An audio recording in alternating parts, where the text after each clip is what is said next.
Саламатсыңарбы балдар? Балдар, көгілтір экранның алдында ыңғайлы отырып, бүгінгі сабаққа көңіл бөлгілі. Біздің бүгінгі сабақта өтө тұрған темабыз бойғы бүтүү, түйүлдүктүн өсүшү жана өөрчүшү деген темага токтолобуз. Бүгүнкү сабактын жүрүшүндө биз уруктануу жана түйүлдүктүн пайда болушу боюнча түшүнүк кабыл алабыз. Мындан сырткары түйүлдүктүн өсүшү, өөрчүшү боюнча таанышабыз. Демек биз бүгүн ушул уруктануудан пайда болгон түйүлдүктүн өсүшү жана өөрчүшүнө токтолот экенбиз. Бардыгыңардын эсиңерде болсо керек, биз өткөн сабакта ушул көбөйүүнүн формалары менен таанышканбыз.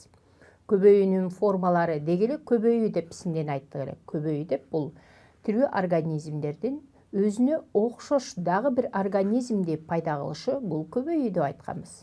Ал эми көбөйүүнүн жыныстык жана жыныссыз жол менен көбөйө турган формалары боюнча өткөн сабакта таанышып келгенбиз.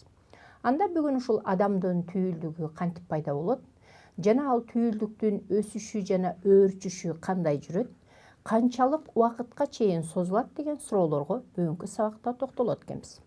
Деги эле ушул адамдын организмдеги ата энесинин белгилери баардыгыбыз тең жакшы билебиз, бул балдарына, ал эми балдарыныкы болсо өзүнөн кийинки өзүлөрүнүн муундарына улам берилип жүрүп отурат. Мына ушул белгилердин берилиши албетте бул организмдеги клеткалардагы жайланышкан хромосомалар аркылуу ишке ашырылат. Ал эми бул хромосомалар болсо ДНКнын молекуласын түзөт. Ал эми ДНКнын молекуласында болсо ар бир адамдын өзүнө гана таандык гендер бекит. Мына ушул хромосомалар өзү түзүлүшү боюнча 23 жуп 46 хромосомадан турса, ошонун 1ден 22сине чейинки хромосомалар булар аутосомалар, ал эми акыркы 23 жуп хромосома бул жыныстык хромосома деп аталат. Мына ушул жыныстык хромосома эркек бала менен кыздарда айырмачылыгы бар. Силер көрүп тургандай, бул эркек баланын жыныстык хромосомасында ошол акыркы хромосоманын бирөөсү X хромосомадан, экинчиси Y хромосомадан кармалып турат экен. Ал эми кыз баланын болсо жыныстык хромосомасы 23 же болсо 45-46 хромосомасынын экөө тең XX деген хромосоманы кармап жүрөт экен дагы. Бирок бул жыныстык хромосомалар аутосомалардан айырмаланып, ошол ар бир жыныска гана тиешелүү болгон белгилерди гана кармашат экен. Анда адамдын денесиндеги клеткалар, мисалы үчүн дененин клеткасы десек, теринин клеткасы, кандын клеткасы, сөөктүн клеткасы, нерв клеткалары, мына ушул клеткалардын баардыгы тең бул диплоидтик клеткалар, жосу диплоидтик хромосомалардан турат экен. Диплоидтик хромосома бул жуп хромосомалардын санынан турат экен, жосу 46 хромосомадан турат экен. Мына ушул хромосомалардын берилишинин негизинде түйүлдүк пайда болот. Албетте биз өткөн сабакта айтканбыз, бул энелик жумуртка клетка жана аталык жыныстык гамета сперматозоид деп аталат деп. Аталык сперматозоид менен энелик жумуртка клеткасы бул гаплоидтик клеткалардан турат экен. Мына ушул гаплоидтик хромосомаларды кармап жүргөн энелик жетилген жумуртка клеткасына аталык жетилген гамета келип кошулат экен. Аталык гаметаларда кээ бир хромосомалар X хромосоманы, кээ бирлери Y хромосоманы кармап жүрөт. Мына ошол эгерде ушул жетилген жумуртка клеткасына жетилген Y хромосомасы кошулса, анда бул эркек баланын түйүлдүгүн берет. Эгерде ушул X хромосоманы кармап жүргөн аталык гамета келип энелик жумуртка клетка менен кошулса, анда бул кыз баланын түйүлдүгүн берет. Бул боюнча биз өткөн сабакта да токтолгонбуз. Мына ушул адамдын денесиндеги түйүлдүктүн пайда болушу, демек жыныстык клеткалардын жетилишинин негизинде гана пайда болот экен. Ал эми бул жыныстык клеткалардын жетилиши ар бир организмдин өзүнүн жетилген убагында пайда болот. Жетилген жыныстык клеткалары энелик жыныстык органдарда жүрөт. Мисалы үчүн адамдын же болсо энелик жыныстык органдарда бул түйүлдүк же болсо жумуртка клетка, жетилген жумуртка клетка энеликтин түтүгүнө барат. Энеликтин түтүгүнө барган кезде аяка жетилген аталык гамета же болбосо сперматозоидтор барып, мына ошол бирөө гана бул жумуртка клетка менен кошулат. Ал кошулууну мисалы үчүн кошулгандан кийин түйүлдүк пайда боло баштайт. Түйүлдүк пайда болгон кезде уруктануу жүрдү. Мына ошол уруктанган энелик клетка акырындык менен көп клеткалуу түйүлдүккө айлана баштайт.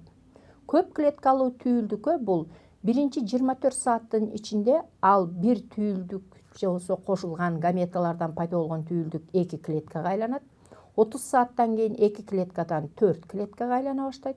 4 клеткадан 8, 8ден 16, 16дан 32, 64, 128. Мына ушинтип отуруп, бул түйүлдүктүн жетилүүсү баштала баштайт экен. Же болбосо бул көп клеткалуу түйүлдүк өөрчүй баштайт экен. Жетилген жумуртка клетканын уруктануусу бул түтүктө жүрөт дедик, энелик түтүктө. Энеликте оң жана сол түтүкчөлөр жайланышкан. Мына ошол сол түтүктө жетилген жумуртка клеткасына жетилген аталык гаметалар барып кошулуп бирөөсү. Мына ошондон түйүлдүк пайда болот дагы. Ал түйүлдүк акырындык менен 4-5 күндөн кийин эненин жатынына барып түшөт. Эненин жатынына барып түшкөн кезде бул түйүлдүк сыртынан былжыр чел кабык менен капталып турат. Мына ошол былжыр чел кабыгы энеликтин жатынындагы чел кабык, кан тамырлуу чел кабыгы менен биригет. Мына ушул түйүлдүктүн өөрчүп жатканын дагы кененирээк көрсөтүп коеюн. Бул жерде эркек баланын түйүлдүгү экен. Мына ушул түйүлдүктөрдүн бөлүнүүсү башталат экен. Мен жана айттым, 24 сааттан кийин ал бөлүнүүгө өтөт. 30 саатта 1 клетка 2 клеткага, 2 4 клеткага, 4 клетка 8 клеткага бөлүнүп отуруп, бул түйүлдүктө эктодерма сырткы катмар жана ортоңку мезодерма жана ички эндодерма деген 3 катмарды пайда кылат экен. Бул катмарлар пайда болгондо адамдын түйүлдүгүндөгү ички органдар жетиле баштайт. Мына ошол ички органдардын пайда болушу, мисалы үчүн, жүрөк, өпкө, боор пайда боло баштайт экен. Ошондой эле бул мезодерма пайда болгон кезде хорда же болбосо омуртканын оордуу кемирчектүү хорда адам пайда боло баштайт экен.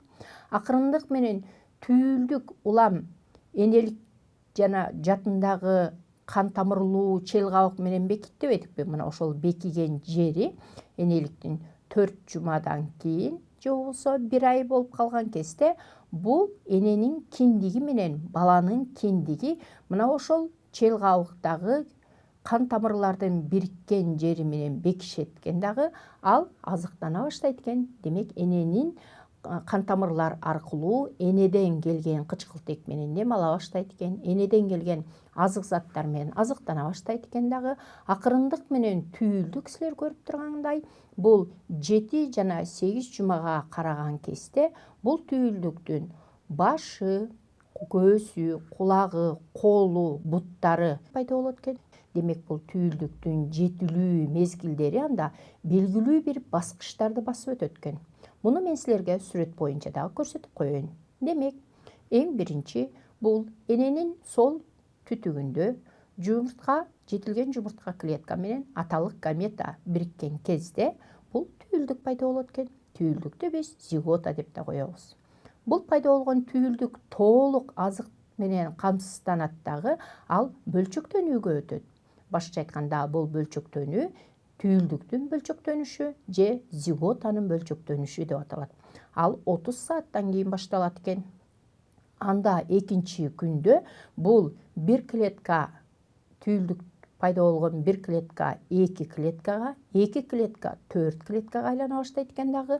40 сааттан кийин бул клетка 8, 16, 32, 64, 128 клеткага чейин айланып, бул бластуланы же бластомерлер биригип бластуланы пайда кылат экен. Бул пайда болгон бластуладан андан кийин гаструла пайда болот экен. Гаструланы силер азыр тасмадан көрдүңөр. Ал эктодермадан, эндодермадан жана мезодермадан тура тургандыгын. Эктодерма деген бул түйүлдүктүн эң сырткы катмары болгон тери булчуңдардын пайда болушу.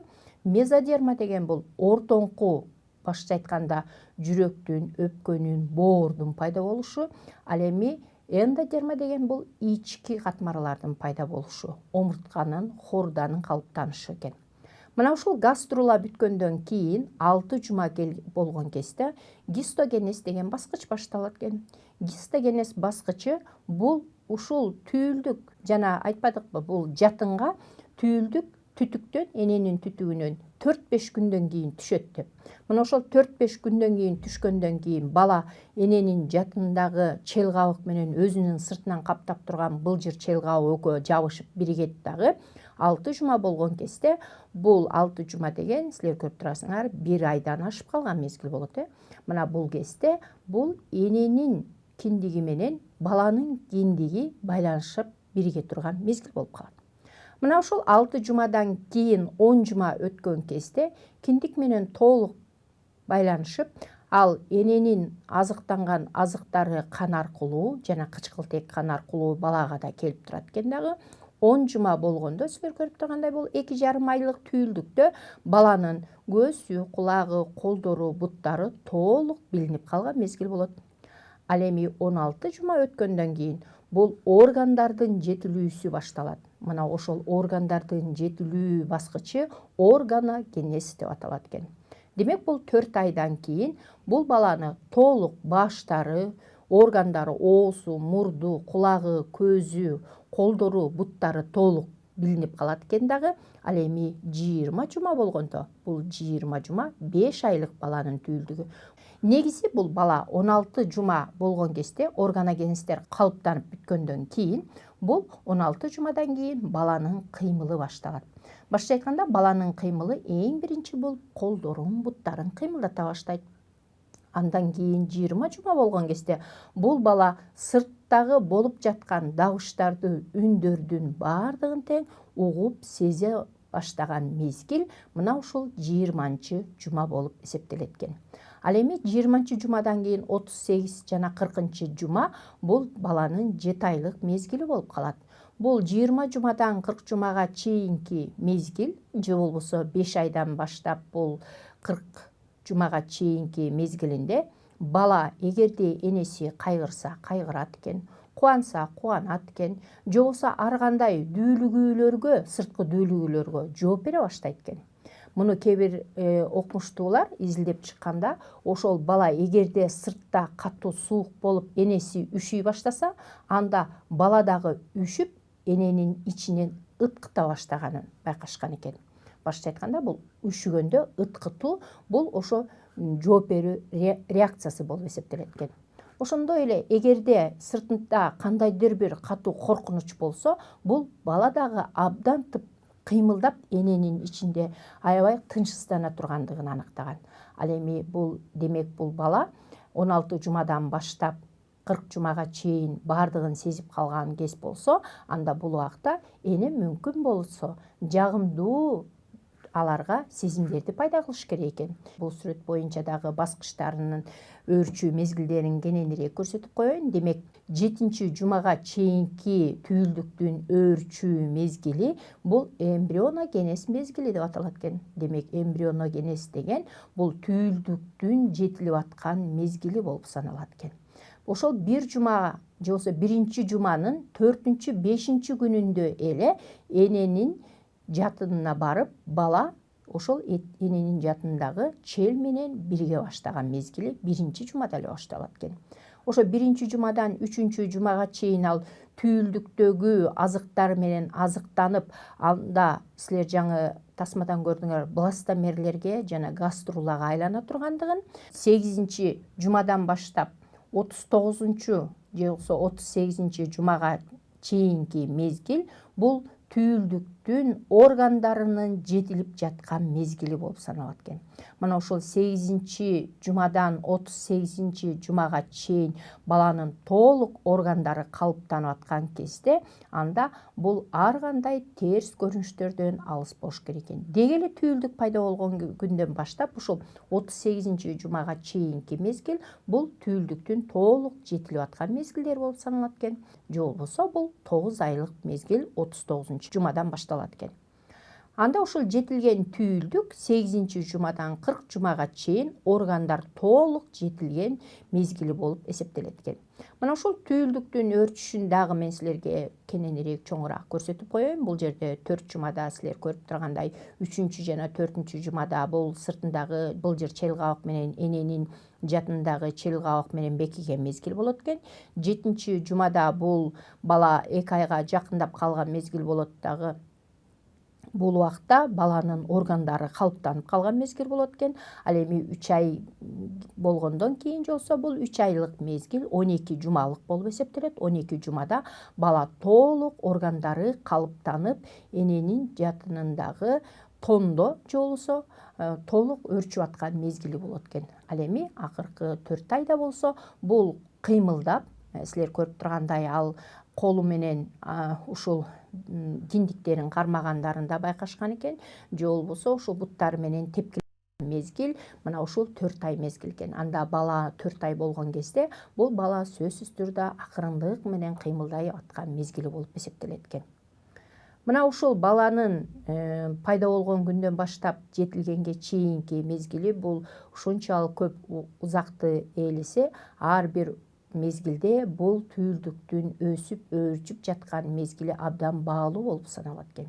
Мына ушул баланын түйүлдүк пайда болгон күндөн баштап ошол түйүлдүк жетилип, орган жетилип бала чыкканга чейинки мезгилде эненин өзүнүн дагы өздүк гигиеналык эрежеси болуш керек. Бул өздүк гигиенага силер көрүп тургандай эң биринчи бул ал эне ушул түйүлдүккө доо кетпеш үчүн эч качан тамеки чекпөө керек. Ошондой эле тамеки чегип аткан адамдардын жанына дагы турбаш керек. Андан сырткары бул өтө коркунучтуу ушул түйүлдүктүн өөрчүп жаткан кезиндеги коркунуч алып келүүчү бул спирт ичимдиктери болуп эсептелет. Бул сөзсүз түрдө бала түйүлдүк пайда болгон күндөн баштап төрөлгөнгө чейин эч кандай спирт ичимдиктерин кабыл албаш керек. Андан сырткары бул боюнда бар аял жер жемиш, жашылча көбүрөөк жеш керек. Мындан башка бул эне оор көтөрбөй, көбүрөөк кыймылдап, таза абада эс алуу, ошондой эле бийик бут кийим, денени кыса турган кийимди кийбөө керек. Бул алгачкы деги эле энеге берилүүчү гигиеналык эрежелер болуп саналат. Мына ушул өтүлгөн тема боюнча мен силерге төмөндөгүдөй суроо дайындадым. Бул суроону окуп жооп бергенге аракет кылып көргүлө. Балага ата-энесинин белгилери кантип берилет? Жыныстык клеткадагы хромосомалар аркылуу берилеби же дененин клеткасындагы хромосомалар аркылуу берилеби? Алдында бул суроого жооп берүүчү 2 вариант турат. Бул 2 варианттын кайсы варианты бул суроого туура жооп берүүчү вариант болуп эсептелет? Албетте бул суроонун үстүндө баардыгыңар ойлонуп атат болушуңар керек. Бул суроонун туура жообун мен силерге көрсөтүп коеюн.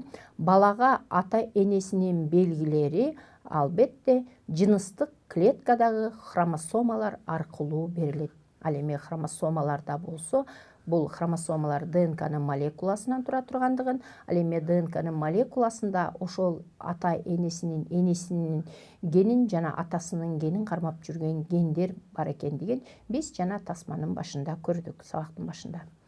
Мына балдар, мен бүгүн силерге ушул бойго бүтүү жана түйүлдүктүн өсүшү, өөрчүшү боюнча деген тема боюнча аз да болсо түшүнүк бердим болуш керек. Албетте бул боюнча өз алдыңарча дагы окуп жатсыңар.